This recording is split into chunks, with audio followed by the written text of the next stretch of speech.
నమస్కారం అండి, this is #you. Siya Goyal issue రోజు రోజుకి కొత్త మలుపులు తిరుగుతున్నాయి.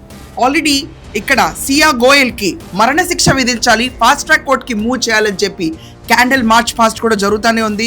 ఇది ఒక సంచలనమైన కేసు అయింది. ఆఖరికి మహారాష్ట్ర సీఎం కూడా ఇన్వాల్వ్ అయిపోయి దీంట్లో ఆయన క్లియర్గా ఉజ్వల్ గారిని ఇది కేసు టేకప్ చేయాలి. ఎవరైతే కసబ్ టేక్ కేసుని ఉరిశిక్ష పడడానికి ప్రధాన కారకులంతా వెహమెంట్ ఆర్గ్యుమెంట్ ఉన్న సీనియర్ అడ్వకేట్ని గవర్నమెంట్ అపాయింట్ చేసింది. అండ్ సీన్ రీకన్స్ట్రక్షన్ మొత్తం సియా గోయల్ని అలాగే చేతన్ చౌదరిని తీసుకెళ్లి సీన్ రీకన్స్ట్రక్షన్ జరుగుతుంది. ఎంత భయంకరంగా ఉంటాయి కొన్నిసార్లు ఆలోచిస్తుంటే. జస్ట్ మర్డర్ కేసు ఇది, జస్ట్ ఒక ప్రేమ జంట చేసే కేసు అయిందంటే కాదు.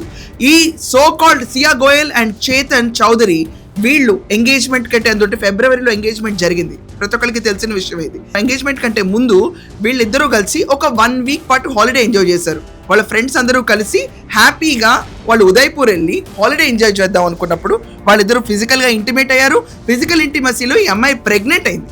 ఇది పెద్ద హైలైట్ పాయింట్. అదంతా అయిన తర్వాత పాప వచ్చి ఎంగేజ్మెంట్ చేసుకుని తర్వాత అబార్షన్ చేయించుకుంది. ఈ విషయం స్వయానా ఇక్కడ సియా గోయల్ పోలీస్ ఇన్వెస్టిగేషన్లో బయటపెట్టింది. ఇక్కడ మనం చూసుకుంటే ఎంత కల్ప్రిట్ గేమ్ నడుస్తుంది చూడండి మొత్తం. ఇది కాకుండా మొత్తం ఎంగేజ్మెంట్ అయిపోయిన తర్వాత మళ్ళీ వీళ్ళిద్దరూ కలిసి హాలిడేకి వెళ్ళారు. హాలిడేకి వెళ్తే మళ్ళీ ప్రెగ్నెంట్ అయింది అమ్మాయి. ఇన్ని రకరకాలుగా ఎన్ని విధాలుగా అబ్బాయిని మోసం చేయాలో మోసం చేశారు వీళ్ళు. ఇంకా హైలైట్ పాయింట్ ఏంటంటే ఈ కేసులో ఇక్కడ కూర్చుంటే శ్రీవాస్తవ్, ఇక్కడ సోకాల్డ్ సియా గోయల్ అడ్వకేట్, ఆయన ఏమంటున్నారు, పోలీసుల ముందు ఒప్పుకుంది కానీ అసలు ఎవిడెన్స్ అనేది ఏమైనా ఉందా, ఎవరైనా చూసారు అక్కడి నుంచి తోయటం అని చెప్పి ఆయన డిమాండ్ చేస్తారు. కానీ ఇక్కడ స్టేట్ గవర్నమెంట్ మాత్రం చాలా సీనియర్ మోస్ట్ అడ్వకేట్ని పెట్టారు. సీన్ రీకన్స్ట్రక్షన్కి ఈ అమ్మాయి ఎప్పుడు కోఆపరేట్ చేసింది, ఎలా తోస్తాం ఎప్పుడు తోస్తాం అని చెప్పి.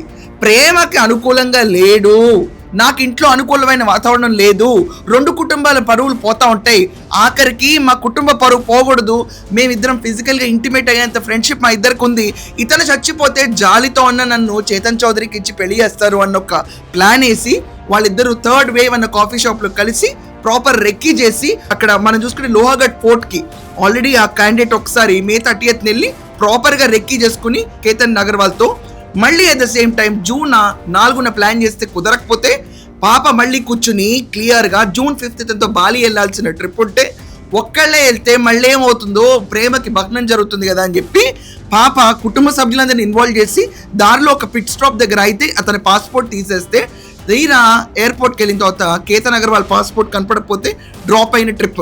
దాని తర్వాత June 14న మళ్ళీ అదే లోహాగఢ్ ఫోర్ట్కి వెళ్ళి ఫోటోషూట్ పేరిట అతన్ని తోసేసింది. అతను చెట్టు కొమ్మ సహాయంతో బయటపడి ఈ మహాతల్లి నన్ను కాపాడింది, ఈ రాక్షసి నన్ను కాపాడింది అని తెలియక, రాక్షసి అని తెలియక ఇంట్లో పొగిడితే వాళ్ళమ్మా నాన్నలందరూ కూడా ఇదో పెద్ద గొప్ప వీర వనిత ఈ అమ్మాయి అని అందరికీ చెప్పారు.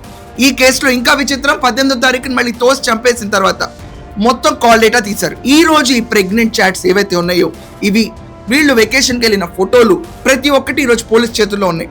ఇంకేం ప్రూవ్ చేయాలి ఆఖరికి.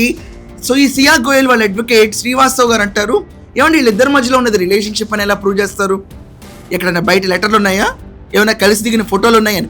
వాళ్ళు బహిరంగంగా ఇంటిమేట్గా ఉన్న ఫొటోసే బయటకు వచ్చినాయి ఈరోజు.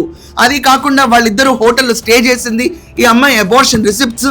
అండ్ ఇప్పుడు అల్టిమేట్ కంక్లూజన్కి ఇంకొక ట్విస్ట్ ఏంటంటే యూజువల్గా ప్రెగ్నెంట్ ఉన్న లేడీస్ని హ్యాంగ్ టు డెత్ చెయ్యరు. ఇది పెద్ద ట్విస్ట్. ఈ అమ్మాయి రైట్ నో ఒకప్పుడు ప్రెగ్నెంట్ కాదండి, ఇప్పుడు కూడా ప్రెగ్నెంట్ అంట. సియా గోయల్ గర్భవతి, ఈరోజు ఇన్వెస్టిగేషన్లో ఉంది.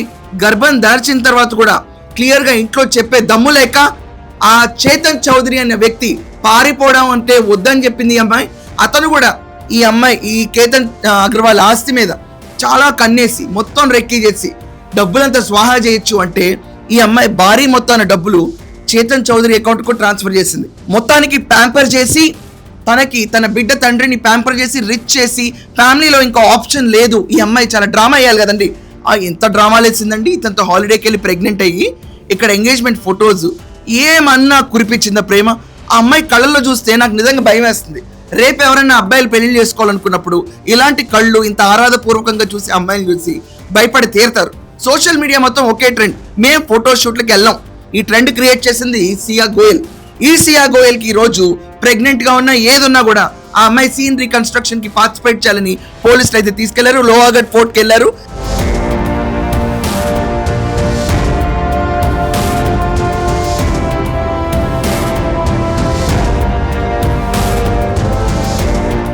చేతన్ చౌదరి తర్వాత సియా గోయల్ వీళ్ళిద్దరు కూర్చుని కేతన్ అగర్వాల్ ఎలా తోస్తారు. ఇది కాకుండా చాలా సిల్లిగా చెప్తుంది బయటకు వచ్చి కబుర్లు, విగ్గు నత్తి ఇవన్నీ ఉండటం వల్ల తోస్తానని. అసలు మెయిన్ రీజన్ షీస్ ప్రెగ్నెంట్. పిచ్చి ప్రేమ వ్యవహారాలు నడిపి పెళ్లికి ముందే వీళ్ళిద్దరు అఫైర్స్ పెట్టుకుని ఆఖరికి ఎంగేజ్మెంట్ తర్వాత మళ్ళీ రెండోసారి ప్రెగ్నెంట్ అయ్యి ఈ రోజు కథ మొత్తాన్ని ట్విస్ట్ చేసి కేతన్ అగర్వాల్ ఫ్యామిలీలో అతను అనేది చాప్టర్ లేకుండా చేసి సింపతి గెయిన్ చేసి తను మాత్రం శుభ్రంగా ప్రేమించుకున్నాడు, పెళ్లి చేసుకుందాం అనుకుంది. కథ మొత్తం రివర్స్ అయింది. ఇది ఒక పెద్ద గుణపాఠం. సియా గోయల్, చేతన్ చౌదరి వీళ్ళకి మాత్రం ఖచ్చితంగా శిక్ష పడుతుంది. ఈ కేసు ఫాస్ట్ ట్రాక్ కోర్టుకి మూవ్ అయింది. మీరేమంటారు? గర్భవతిగా ఉన్న ఈమెని సింపతి చూపించాలా, లేకపోతే కేతన్ అగర్వాల్ అతి దారుణంగా చంపిన కిరాతకురాల్ని మరణశిక్ష విధించాలా? దీనిపైన మీ ఒపీనియన్ ఖచ్చితంగా కమెంట్స్ రాయండి. That's all for now. Thank you.